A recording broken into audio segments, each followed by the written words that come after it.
एक भाषा है जिसमें मैं प्रेम निवेदन कर सकता हूँ। मुझे उस भाषा से जुड़ाव है। एक ऐसी भाषा है जो भीतर संगीत बनकर बहती है।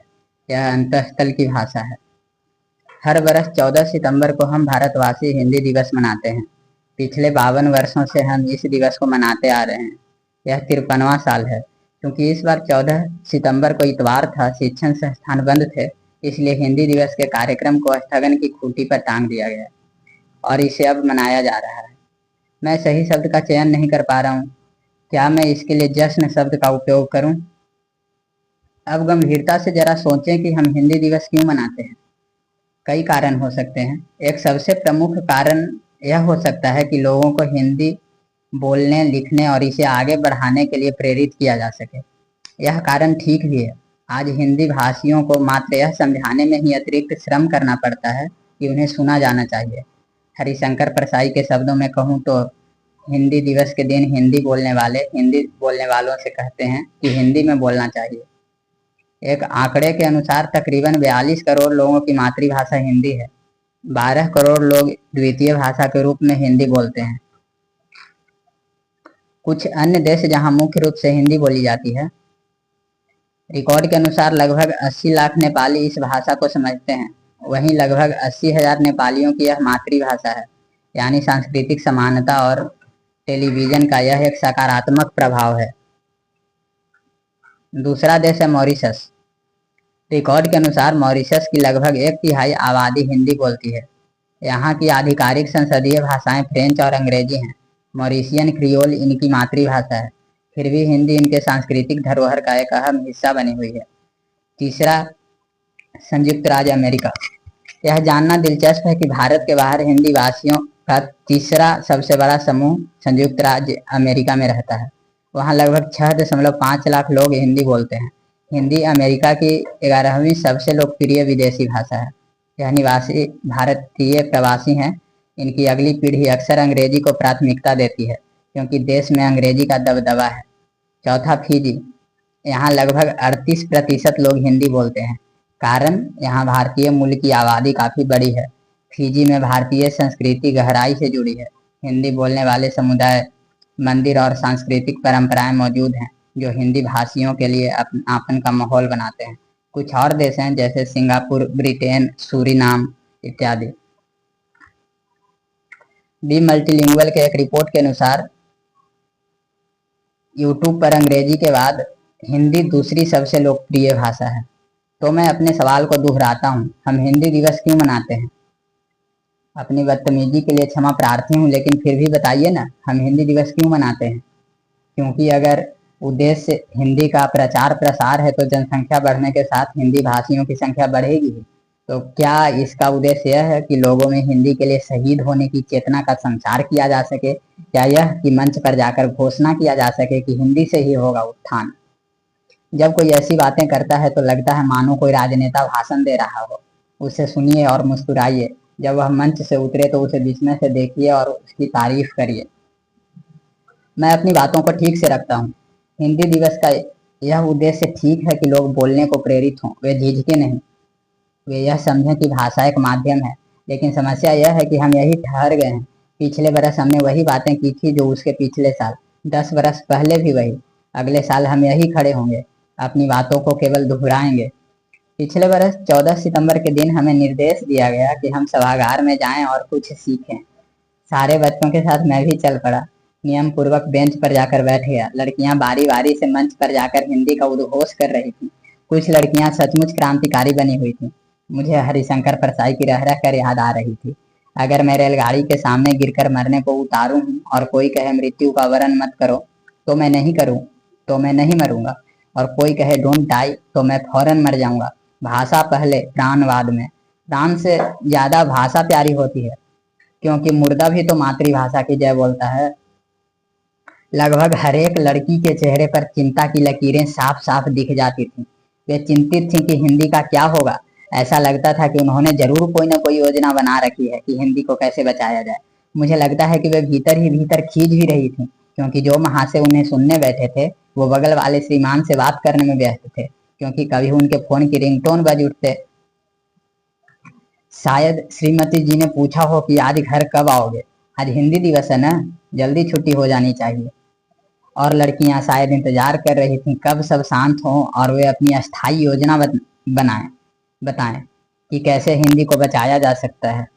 मैं भी बेसब्री से इंतजार कर रहा था। मैं नहीं जानता था कि हिंदी को खतरा किससे है, ना ही वे बता रही थी, पर फिर भी मैं आतुर था यह जानने को कि हिंदी को कैसे बचाएंगे। और जैसे ही उन्होंने बताना चाहा, किसी ने चिल्लाकर कहा, टाइम अप, टाइम अप। मुझे दुख हुआ। क्यों भाई? तब मुझे एक बात समझ में आई कि हो सकता है कि हिंदी दिवस प्रतियोगिता करवाने के लिए मनाया जाता हो, न कि इसलिए कि आप अपनी बात जाकर वहां रखें। सबको वापस घर भी तो जाना है। अब दूसरी लड़की की बारी थी। जब तक वह अपना परिचय शुद्ध हिंदी में दे रही थी, मैं अपनी नजर इधर उधर दौड़ाने लगा।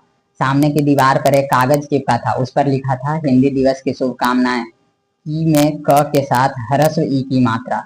तब मैंने पाया कि यही कागज हर दीवार पर चिपका है। शायद फोटो कॉपी करवाया गया होगा। अब मेरे इस सवाल का जवाब मिल चुका था कि हिंदी को किससे खतरा है। ये सारी लड़कियां उसी खतरे की बात कर रही थी।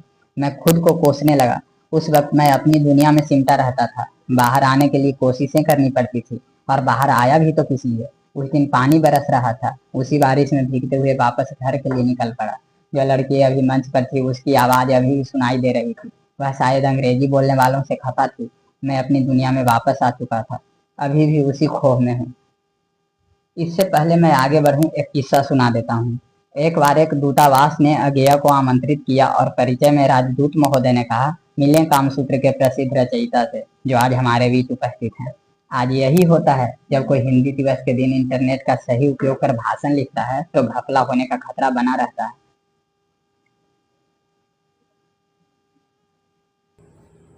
अगर मैं उस सवाल को फिर दोहराऊं तो मुझे इसका जवाब तो नहीं मिलता कि हिंदी दिवस क्यों मनाया जाता है, लेकिन कुछ बातें स्पष्ट हो आती हैं।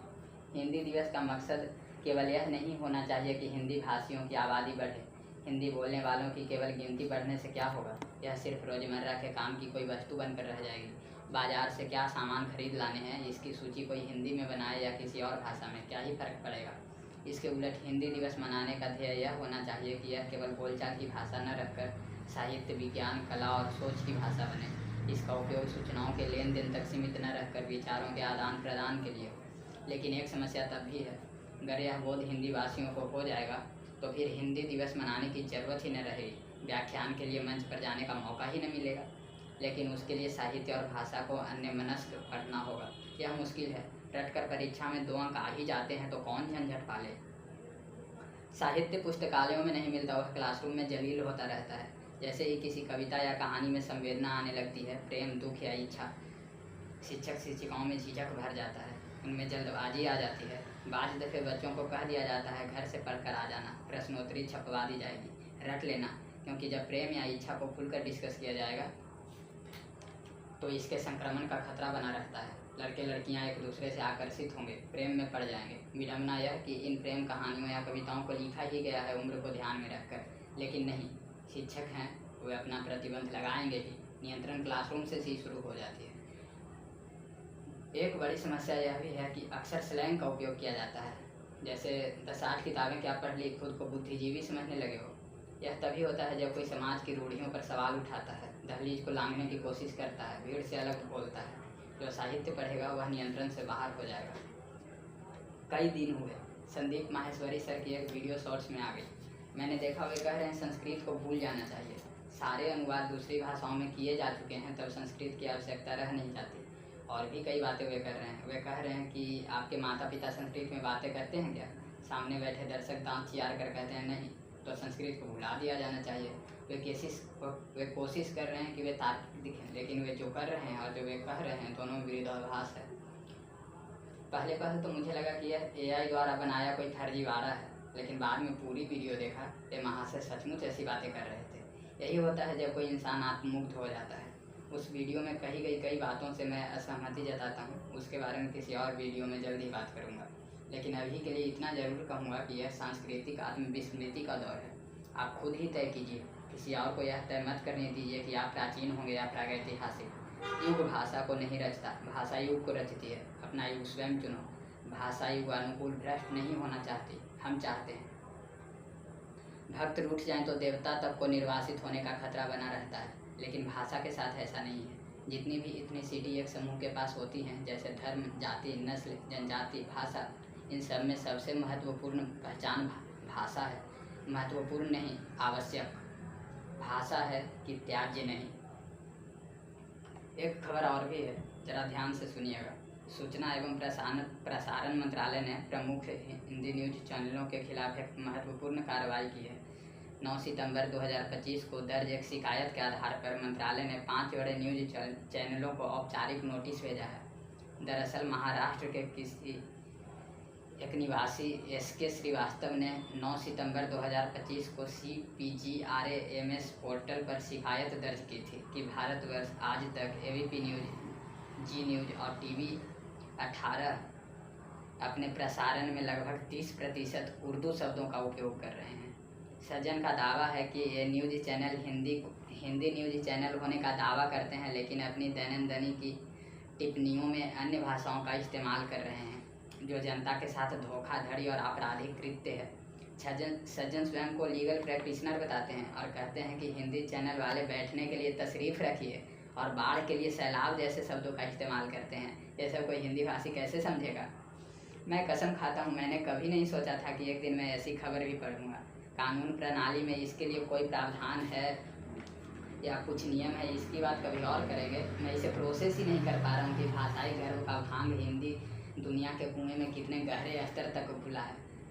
मुझे लगता था कि हिंदी के लिए खुद को होमने वाले अंग्रेजी वालों की ही निंदा कर ही खुश हैं, लेकिन ये कुछ अलग ही है।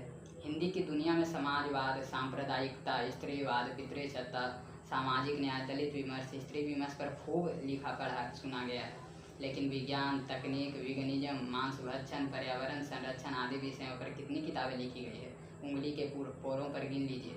हिंदी की दुनिया अभी तक संकुचित है, सीमित है, और जब कोई ऐसा करना अपना नैतिक कर्तव्य समझता है, इन विषयों पर बोलने का साहस करता है, उसे तुरंत संघी करार दे दिया जाता है। उसे बैन और बॉयकॉट करने की बातें होने लगती है। प्रकाशकों की तरफ से उसके पुस्तकों को प्रकाशित करने से मना कर दिया जाता है। मैं हिंदी बोलता हूँ, रुक रुक कर पाउजेज के साथ अंग्रेजी भी बोल लेता हूँ। कोई धैर्य धारण किए हो, थप्पड़ मारने को आतुर न हो तो स्पेनिश के 10-8 टूटे फूटे वाक्य भी बोल सकता हूँ, लेकिन जैसे ही खुद को उघाड़ कर सामने वाले के समक्ष खुद को प्रस्तुत करना हो, सारी भाषाएं मेरा साथ छोड़ देती हैं। तब मात्र हिंदी मेरा हाथ थामती है। एक भाषा है जो मुझे ज़मीन से जोड़ कर रखती है।